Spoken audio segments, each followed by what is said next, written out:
sobrang enjoy, sobrang intense.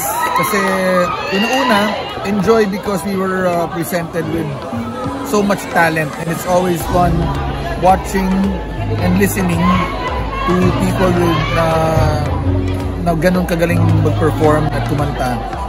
At ang intense kasi talagang grabe yung competition na yung mga judges.